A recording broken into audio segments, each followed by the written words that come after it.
বন্ধুরা, আপনাদের সবাইকে আবারও এন্টু টিউটোরিয়ালে স্বাগতম জানাচ্ছি। আজ আমি আরেকটা নতুন টপিক, নতুন বিষয়, কিন্তু খুবই গুরুত্বপূর্ণ একটি বিষয় নিয়ে আপনাদের সামনে উপস্থিত হয়েছি। আজ আমরা দেখব কিভাবে আমরা কোভিড-19 ভ্যাকসিনের সার্টিফিকেট বা সনদ আমরা ডাউনলোড এবং প্রিন্ট করতে পারি। আমরা যারা ইতিমধ্যে করোনা ভাইরাস বা কোভিড-19 দ্বিতীয় ডোজ আমরা সমাপ্ত করেছি, শুধুমাত্র তারাই আমরা এই সনদ বা সার্টিফিকেট ডাউনলোড বা ইনস্টল প্রিন্ট করতে পারবো।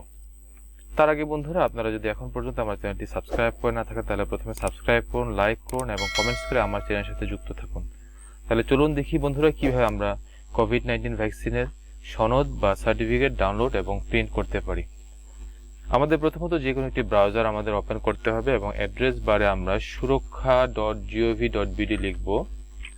আমরা এই কথাটি লিখব, surakha.gov.bd, এবং এখানে ঢোকার সাথে সাথে আমাদেরকে এই পেজটি আসবে। আমরা এখান থেকে সার্টিফিকেটে যাব। এখানে আমাদের ID card number, national ID card number, জন্ম তারিখ এবং এই কোডটি লিখতে হবে। একটা জিনিস লক্ষণীয় বিষয় বন্ধুরা, আমাদের আইডি কার্ড নাম্বারটি যখন আমরা এখানে ফিল আপ করবো, আমরা প্রথম ডোজ নেওয়ার সময় যে আইডি কার্ডের নাম্বারটি আমরা এখানে ফিল আপ করেছিলাম সেটিই দিতে হবে। আমি বলছি এই কারণে, ধরি আমরা প্রথম আইডি কার্ড নেওয়ার সময় আমাদের ম্যানুয়াল যে আইডি কার্ড ছিল সেই নাম্বারটি আমরা এখানে দিয়েছিলাম, এবং পরবর্তীতে দেখা গেল যে এই 2 মাসের মধ্যে আমরা স্মার্ট কার্ড আমরা উত্তোলন করেছি বা স্মার্ট কার্ড পেয়েছি। আর এখন যদি আপনি এই স্মার্ট কার্ডের নাম্বারটি লিখে দেন তাহলে হবে না। আমাদের ম্যানুয়াল যে নাম্বারটি ছিল, যে এখান থেকে আমরা ম্যানুয়াল আইডি কার্ডের যে নাম্বার, প্রথম যে আইডি কার্ডটি ছিল সেই নাম্বারটি আমাদের এখানে দিতে হবে। তাহলে বন্ধুরা, আমরা এই তথ্যগুলো আমরা ফিল আপ করি, ফিল্ডগুলো ফিল আপ করি। আমরা প্রথমে আইডি কার্ড নাম্বারটি দিই।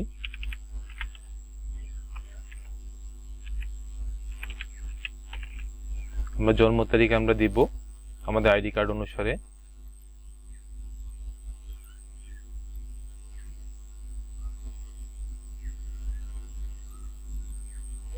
এবং এখানে যে কোডটি আছে এই কোডটি আমাদের দিতে হবে, যেভাবে আছে সেভাবে দিতে হবে, এবং আমরা ভেরিফাই আমরা ক্লিক করব।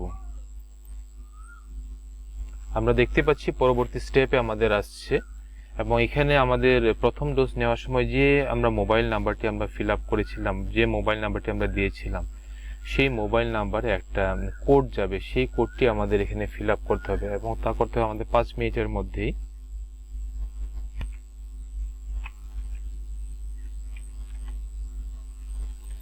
আর আমরা যদি পাসপোর্ট হোল্ডার যদি হয়ে থাকি, আমাদের জন্য কোন পাসপোর্ট যদি থেকে থাকে, আমরা পাসপোর্ট নাম্বারটি দেব। আর এটি খুবই জরুরি আমি মনে করি, কারণ আমরা যখন বিদেশে যাব, যখন আমরা বাইরে যাব, আমি মনে করি এটি আমাদের জন্য দেওয়া খুব জরুরি। আর তখন আমাদের এই সার্টিফিকেটের প্রয়োজন হবে।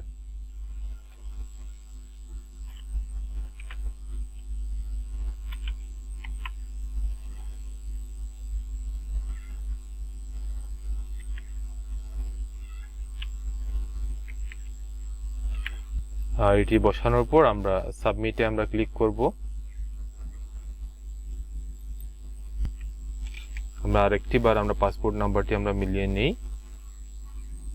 ইবি, আমরা কনফার্মে আমরা ক্লিক করব। এরপরে যদি আমরা কনফার্ম হয়ে থাকে আমাদের নাম্বারটি,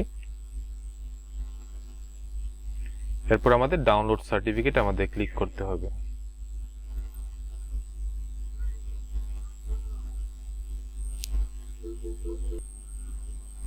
ডাউনলোড হয়ে গেছে। তাহলে আমরা দেখি সার্টিফিকেটটি।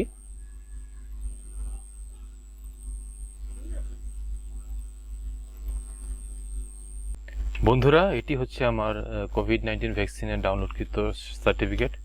ঠিক একই নিয়মে আপনারাও আপনাদের কোভিড-19 ভ্যাকসিনের সার্টিফিকেট আপনারা ডাউনলোড এবং প্রিন্ট করতে পারবেন। বন্ধুরা, আমার ভিডিওটি যদি আপনাদের ভালো লেগে থাকে তাহলে অবশ্যই সাবস্ক্রাইব করুন, লাইক করুন এবং কমেন্টস করে আমার চ্যানেলের সাথে যুক্ত থাকুন। ধন্যবাদ জানাচ্ছি আপনাদের সবাইকে।